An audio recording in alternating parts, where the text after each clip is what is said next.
Hi everybody. Up to this point in the course, Charles and I have presented already a lot of material, which included both material that can be found in traditional quantum mechanical textbooks and also some non-standard exposure to quantum physics. For example, superconductivity, path integrals, some elements of quantum localization, etc., etc. And I have to say that on my side, the preference has been for the latter. I wanted to tell you more about things that you cannot find in traditional textbooks. But today is certainly going to be an exception, because today I'm going to present a very traditional quantum mechanical problem that no reasonable quantum mechanical course can avoid. And this is the problem of a harmonic oscillator. So the reason I cannot avoid this problem is twofold.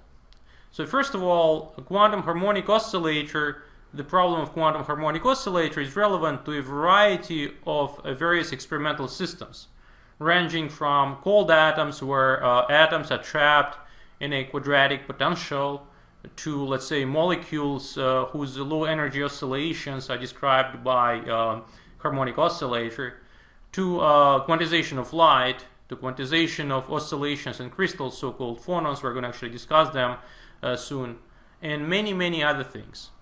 And second, so the problem on the theoretical side, the solution to the problem of harmonic oscillator is very illuminating and useful in that it gives you very useful tools, so-called creation and annihilation operators that are useful in a variety of contexts across various fields of physics. And you're going to see these things very often in other courses if you pursue physics studies.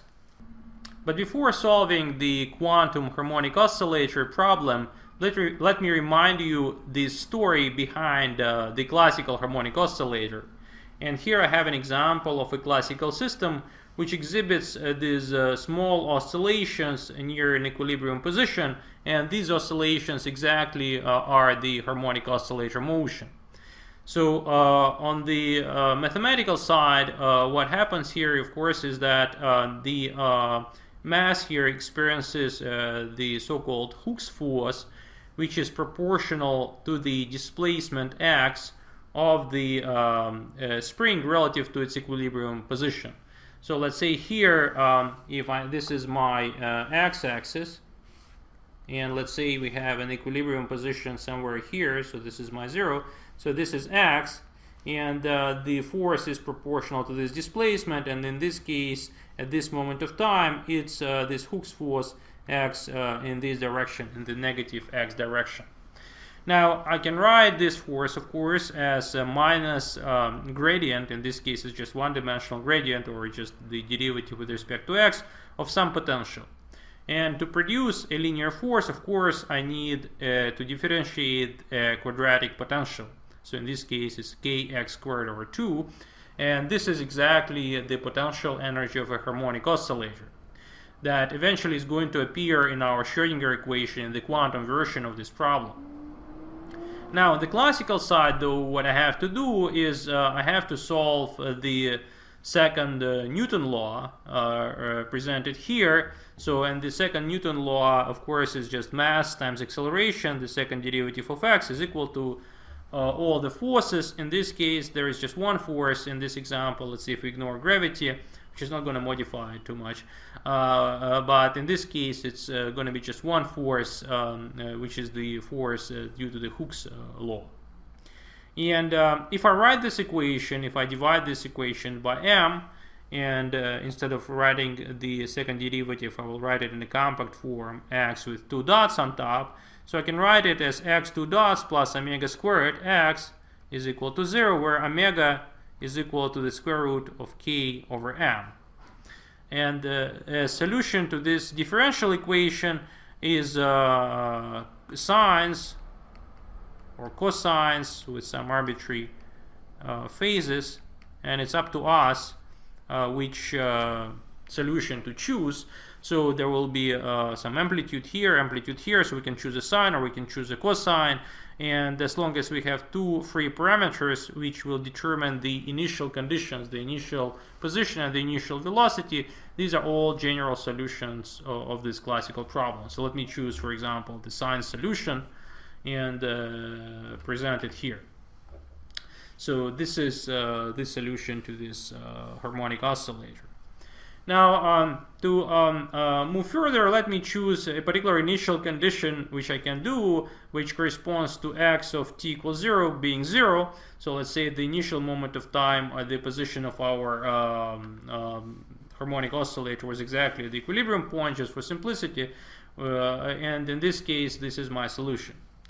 Now, if I want to find the velocity of the oscillator as a function of time, so all I have to do is to differentiate the position, and in this case it's going to be just x naught, some amplitude of the oscillations, times omega times cosine of omega t.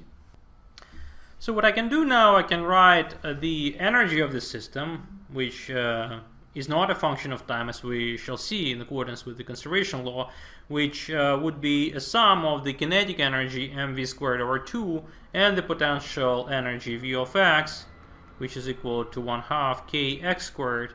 K is the coefficient in the Hooke's law, or expressing it through the mass and frequency, I can write it as so, 1/2 m omega squared x squared.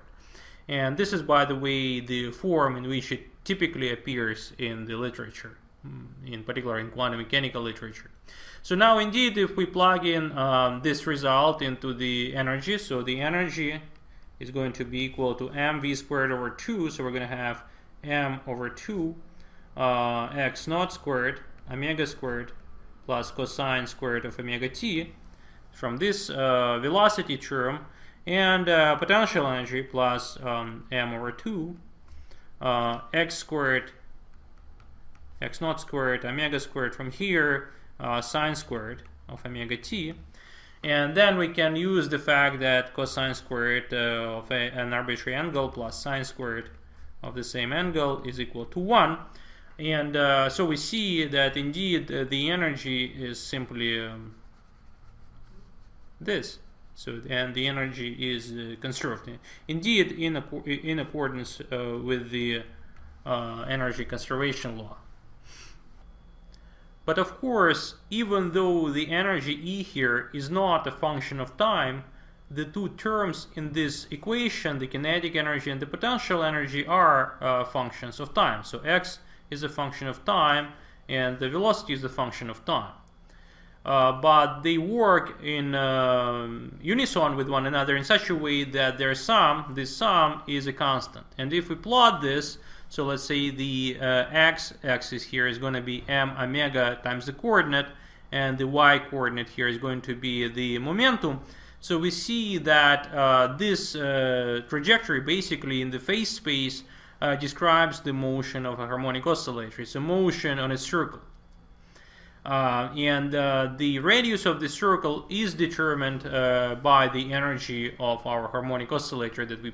And this motion is a phase portrait of this classical system. And by the way, I will just mention in passing that there is a relation between the phase portrait of classical system and the corresponding spectrum of quantum systems. But that's the only thing I'm going to say here in this regard.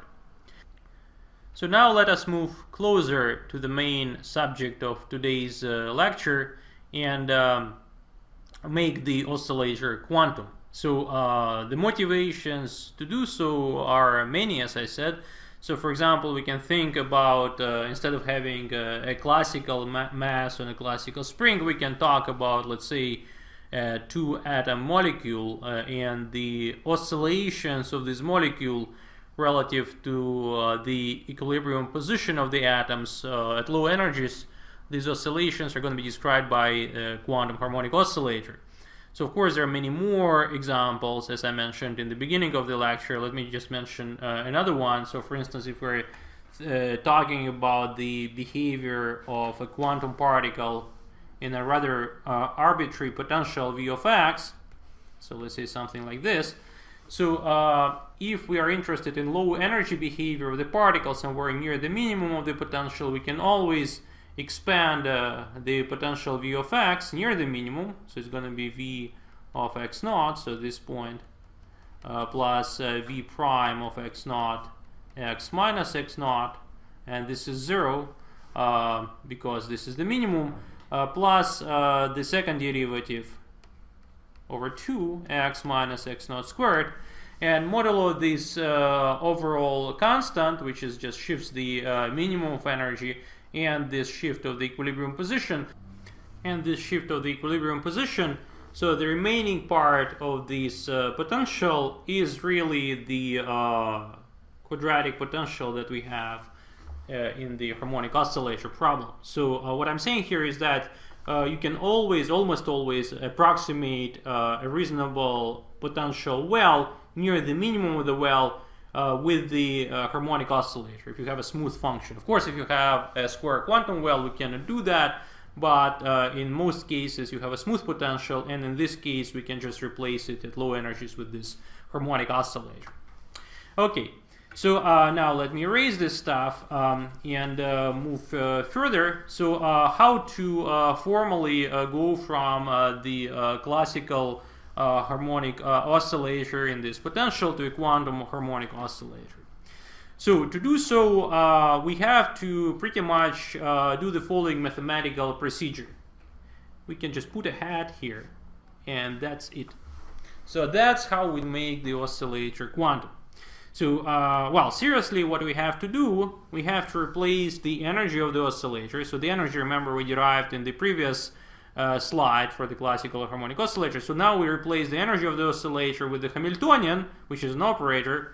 The momentum, which is just a variable in the classical description, now we replace it with the operator that acts on the wave function. And in principle, we can put a hat also on top of the coordinate, although the action of the coordinate on a wave function in position space is pretty simple action. It's just a multiplication operator. But this pretty much what it means on the mathematical side to go from classical description with no operators involved to quantum description with operators involved. So this is the mapping. And the problem that we want to solve now is to find solutions to the eigenvalue problem. So of course it's a time-independent problem, so there is no time involved. And what we want to find a solution to this equation.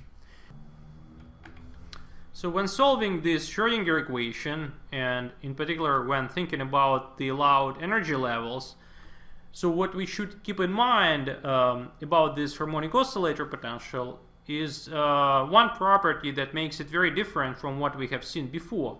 Namely, that this potential grows, the potential energy grows indefinitely to infinity as x becomes very large or very negative.